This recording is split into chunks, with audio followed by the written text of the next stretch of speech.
बातमीपत्राच्या सुरुवातीलाच राज्यातील विद्यार्थी आणि पालकांसाठी महत्त्वाची बातमी ती म्हणजे राज्यात 4 ऑक्टोबरपासून शाळा सुरू करण्यास मुख्यमंत्री उद्धव ठाकरे यांनी परवानगी दिली आहे। शालेय शिक्षण विभागाने मुख्यमंत्री ठाकरेंकडे शाळा सुरू करण्यास परवानगी मागितली होती।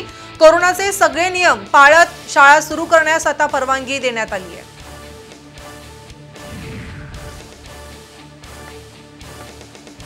जी आम्ही शाळा सुरू करत आहोत ज्याच्यामध्ये ग्रामीण भागामधल्या 5वी ते 12वी आणि शहरी भागामधल्या 8वी ते 12वी या शाळा सुरू करत असताना आपल्या सर्वांना माहिती आहे की आम्ही टास्क फोर्सची चर्चा केली।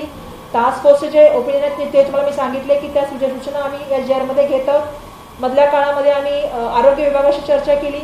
आरोग्य विभागाच्या माध्यमातून सुद्धा याला जे आहे ते अनुमती मिळालेली आहे आणि माननीय मुख्यमंत्री महोदयांनी सुद्धा आज या निर्णयाला अनुमती दिलेली आहे। तर या संदर्भात सध्या शालेय शिक्षण मंत्री वर्षा गायकवाड यांची पत्रकार परिषद सुरू आहे। थेट जाऊयात। यूनिसेफ ने बहुत अप्रिशिएट किया था और जैसा आपने कहा कि बच्चा बीमार किस तरह से है, उसके लक्षण क्या होंगे, उसका पूरा मुआयना जो है यहाँ पे आया है। साथ ही साथ में आइसोलेशन सेंटर की बात हमने पहले SOPs में की है, जिसमें हमने कहा है कि वहाँ का हेल्थ सेंटर से साथ आपको लिंक होना है और आपको वहाँ का नंबर लिख के रखना है। बच्चों को आइसोलेशन में लेके जाना है, उनको डॉक्टर के साथ सजेशन करके गाइडलाइंस लेके फिर आगे की प्रोसीजर करना है। ये सब कहते हुए साथ ही साथ में हमने बहुत सारी चीज़ों का इसमें जिक्र किया है। जैसे हेल्थ टास्क फोर्स में हेल्थ क्लिनिक की बात की है, जिनके पेरेंट्स डॉक्टर हैं उनको इन्वॉल्व करने की बात की है। जहाँ पे छोटी छोटी हेल्थ क्लिनिक वो एरिया में है उनको इन्वॉल्व करने की बात की है। हमने भी कहा है कि टेम्परेचर जो है वो रेगुलर चेक होना चाहिए। तो अलग अलग तरीके से सेफ्टी को पूरा ध्यान में रखते हुए आने वाले दिनों में हम पूरी SOPs तैयार करते हैं। सवाल और ये है कि इस पूरे पैंडेमिक के पीरियड में बहुत से ऐसे बच्चे जिनके स्कूल छूटे हैं, जो स्कूल में नहीं गए और जो अभी देखा जाए तो जो छोटी लड़कियां उनकी शादी की गई है, तो ऐसे बहुत से सोशल इश्यूज भी इसमें शामिल है।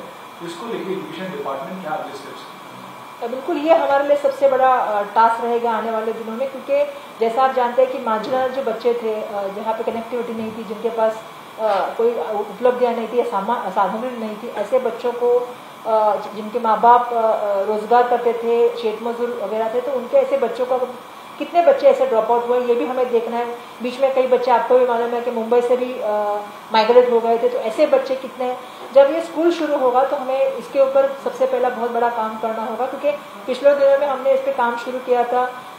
RDD विभाग, ग्राम विकास विभाग, महसूल विभाग, शालेय शिक्षण और महिला बाल का एक टास्क फोर्स बना था, और जिसके माध्यम से कितने बच्चे इसमें ड्रॉप आउट हुए हैं या कितने बच्चे कोविड के कारण नहीं आ रहे, ये सब का सर्वे करने का काम शुरू हुआ था। लेकिन दूसरी लहर देखते हुए वो काम पीछे रह गया। अभी मुझे लगता है कि जब स्कूल शुरू हो जाएगा तो हमारा सबसे बड़ा अगर टास्क फोर्स का पहला हमारा जो काम रहेगा शालेय शिक्षण विभाग का, तो जो बच्चे इस कारण बाहर हो गए एजुकेशन से, उनको एजुकेशन के प्रवाह में लाके बैक टू स्कूल हम जो है वो कैंपेन शुरू करेंगे। मैम, दो सवाल हैं। एक अटेंडेंस को लेके है कि किस तरह से अटेंडेंस मेंटेन किया जाएगा, और दूसरा जो अभी ऑनलाइन जो क्लासेस चल रहे हैं क्या उसको बंद किया जाएगा? इन दोनों में किस तरह से आगे की प्रक्रिया होगी? अटेंडेंस के लिए हम पालक की सहमति कह रहे हैं कि पेरेंट्स की सहमति लेके ही बच्चों को स्कूल में आना है, और किसी भी बेनिफिशियल स्कीम के लिए या किसी भी एग्जाम के लिए अटेंडेंस कंपलसरी नहीं किया जाएगा। पूरी तरह से सम्मति के ऊपर पेरेंट्स के वो होगा, ये हम पहला निर्णय ले रहे हैं। और दूसरा आपने क्या पूछा क्या?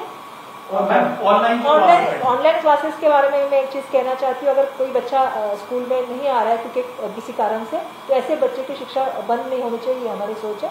तो ऑनलाइन और ऑफलाइन, क्योंकि हमारे कंटेंट अभी पूरी तरह से यूट्यूब पे उपलब्ध है, दीक्षा ऐप हमारा यूट्यूब पे उपलब्ध है, तो बच्चे ऑफलाइन और ऑनलाइन दोनों भी सीख सकते हैं। जिन बच्चों को लगता है कि पेरेंट्स को लगता है कि बच्चे जा सकते हैं, वहाँ पे आ सकते हैं। जो बच्चा अगर कोई बीमार है तो नहीं आ पाएगा, तो उसको एजुकेशन उसका कंटिन्यू रहना चाहिए। ये शालेय शिक्षण विभाग का ट्रेन को लेकर पूछना चाहूंगा। मुंबई की अगर हम बात करें तो बहुत से बच्चे जो है वो ट्रेन से ट्रैवल करते हैं। अभी फिलहाल जो है ट्रेन बच्चों के लिए अलाउड नहीं है, जिनके रोज है उनके लिए अलाउड है।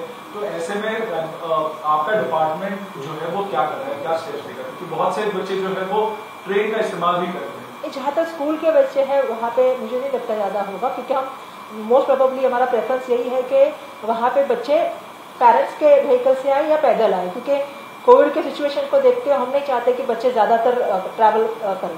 और जहाँ बात आप कह रहे हैं टीचर्स की, तो मुझे लगता है टीचर जो है मोस्ट प्रोबेबली जो है उनके लिए हमको बिल्कुल करना पड़ेगा। और जो कॉलेज के बच्चे हैं, जो बड़े बच्चे हैं, जिनके लिए हमको बिल्कुल पूरी तरह से ध्यान रख के करना पड़ेगा कि किस तरह से करें। मुझे इसके लिए कहना पड़ेगा कि माननीय मुख्यमंत्री महोदय और माननीय मुख्य सचिव जी के थ्रू ये फाइल मूव होकर आई है, तो आने वाले दिनों में इसके ऊपर निर्णय होकर मुझे लगता है सबके लिए पास की व्यवस्थापन करने के लिए हम कोशिश करेंगे, हो जाएगा।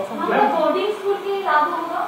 नहीं, निवासी स्कूल के लिए अभी तक हमने कोई निर्णय नहीं लिया है, क्योंकि निवासी स्कूल जो है वो आदिवासी सामाजिक न्याय अलग अलग डिपार्टमेंट से है, लेकिन हमने जो निर्णय लिया है वो सिर्फ हमारे रेगुलर स्कूल के लिए।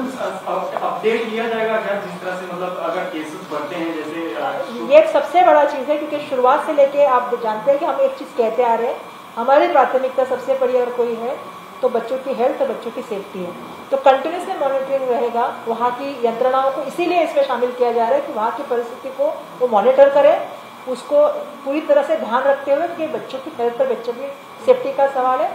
आज हम ये SOP भी इसीलिए बना के आपके सबके सामने आ रहे कि 8 दिन है, उसमें लगने वाली चीज़ों का पूरी तरह से प्रिपरेशन जो है वो स्कूल के माध्यम से हो, इसीलिए हम लोग आज इस PC के माध्यम से बताना चाहते हैं। आतापर्यंत किती शिक्षकांचा स्टाफचं वॅक्सिनेशन काय आलेलं आहे? नाही, माझ्याकडे सध्या विचारलं, सध्या माझ्याकडे वॅक्सिनेशनची आकडेवारी उपलब्ध नाही आहे, पण मी तुम्हाला त्याच्याबद्दलची आकडेवारी येणाऱ्या काळामध्ये देते, कारण आम्ही मोठ्या प्रमाणामध्ये सातत्याने सांगतोय की आपण वॅक्सिनेशन करून घ्या, कारण याच्यामध्ये कलेक्टर असतील किंवा आयुक्त असतील यांना मागील काळामध्ये पण सूचना केल्या, त्यामुळे मला वाटतं मोठ्या प्रमाणामध्ये याच्यामध्ये वॅक्सिनेशन झालं असेल। फक्त शिक्षक नाही तर शिक्षकाच्या कर्मचाऱ्यांमध्ये सुद्धा आम्ही त्या संदर्भात सांगितलेलं। एक याच्यात भीती आहे की ऑनलाईनही शिक्षण सुरू राहणार आणि ऑफलाईनही, म्हणजे आता प्रत्यक्ष शाळा सुरू होतील, तर शिक्षकांवर हा डबल जो ताण आहे। सध्या तरी असं आहे की ऑनलाईनच्या बाबतीमध्ये बोलायचं झालं तर ऑनलाईनमध्ये ऑलरेडी आपल्या युट्यूबमध्ये कंटेंट आहे, दीक्षा ॲपचे कंटेंट आपल्याकडे उपलब्ध आहेत, त्यामुळे विद्यार्थी त्याच्यामध्ये शिकू शकतात। आणि आपल्याला माहिती आहे मागील काळामध्ये आपले TV कार्यक्रम सुरू आहेत, अजून पण सह्याद्री चॅनलला आपले कार्यक्रम सुरू आहेत, त्यामुळे ज्यांना म्हणजे शाळेतर्फे जे आता ऑनलाईन क्लासेस सुरू आहेत ते बंद होतील। नाही, मला असं वाटतं की ऑलरेडी शिक्षकांचे जे आहे ते कंटिन्युअस त्यांच्या बाबतीमध्ये आता शिक्षकांचं जे आहे ते ऑनलाईन मटेरियल उपलब्ध आहे की ते विद्यार्थ्यांपर्यंत पोहोचू शकतात त्यांच्या माध्यमातून। पण हे शाळा सुरू करत असताना यासाठी आम्ही हे करत आहोत की जेणेकरून मोठ्या प्रमाणामध्ये पालकांना। आपण पाहिलं शालेय शिक्षण मंत्री वर्षा गायकवाड या माध्यमांसोबत संवाद साधतायत। राज्यात 4 ऑक्टोबरपासून शाळा सुरू करण्यास मुख्यमंत्री उद्धव ठाकरेंनी परवानगी दिलेली आहे आणि प्रत्येक शाळेला आरोग्य केंद्रासोबत जोडणार असल्याची माहिती वर्षा गायकवाड यांनी दिलेली आहे। 4 ऑक्टोबरला शाळेची घंटा वाजणार आहे, शाळा सुरू होणार आहे। शाळेसंदर्भातला प्रत्येक निर्णय हा शाळा प्रशासन घेणार आहे। शाळेत येण्यासाठी पालकांची परवानगी मात्र आवश्यक असणार आहे।